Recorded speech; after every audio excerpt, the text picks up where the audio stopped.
ओ दिल तोड़ के हंसती हो मेरा, वफाएं मेरी याद करोगी। क्या बात है, वाह भैया ओकनी सब पर कौनो असर नहीं के। सब मिल के लड़का का सोहर गाँव तारी सन। अरे दिया जब बुताए वाला होला तो ढेर फपक के जरेला। दुश्मन के कबो कमजोर न समझे के चाहे। तो फिर कोनो ऐसा रास्ता निकाली का करी प्यार करेली उस ससुरी से, न तो कब्बे होकर ओम नमः शिवाय कर दिले रहती। भैया हम तो कहतन कि तहार वाली के छोड़ के बाकी दोनों का हिसाब किताब कर देवल जाओ।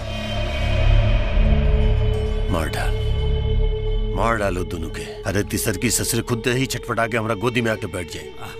ठीक बा भैया।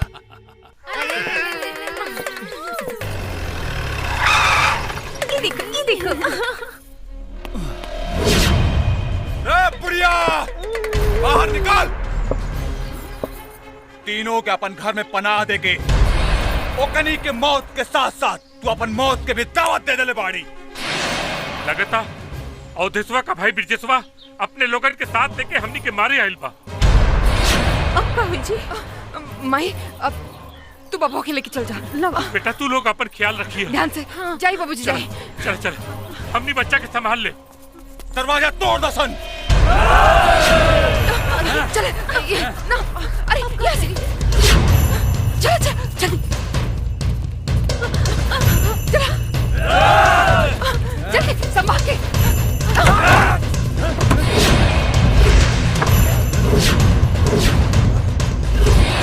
भैया जी इहवा कोनो न किसान।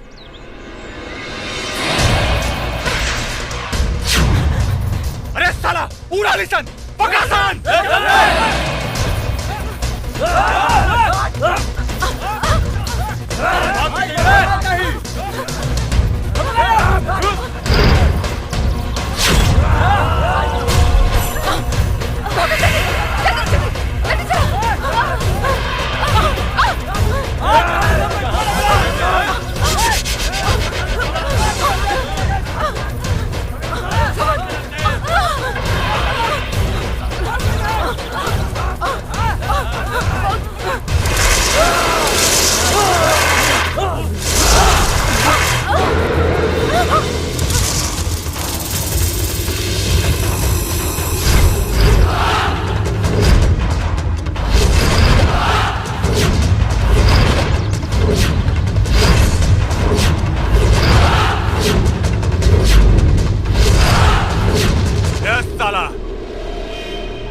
हट जो हमरा रास्ता से, न तो तोरा के मर्द होके का पछतावा हुई। अगर मर्द बाड़ा सा तब मर्द से टक्कर ला सा। औरत से लड़के काहेला माई के कोख बदनाम करता रहा सरे। मार संसार के।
मार दसन।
हम देख ले।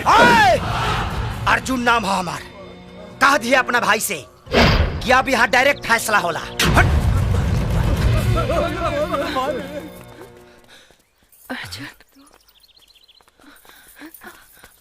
अर्जुन अर्जुन तू चली लोग।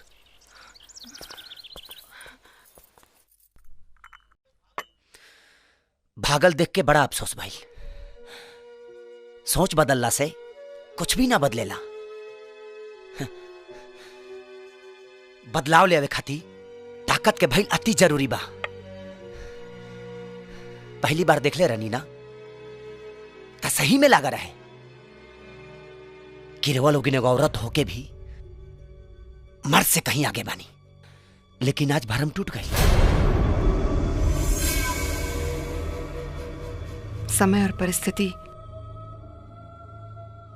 बहुत कुछ बदल के रख देला।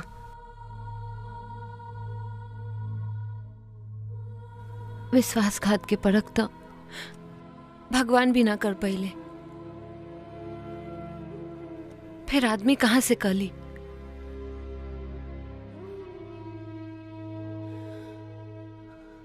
धोखा के मतलब अब समझ में आई। कब्बो न सोची रहनी कि एक के तीर से हमने तीनों सहेली भेदाई। 3 गुना 4। 4? हम अपना नैना के साथे जिंदगी के हसीन सपना सजौले रहे।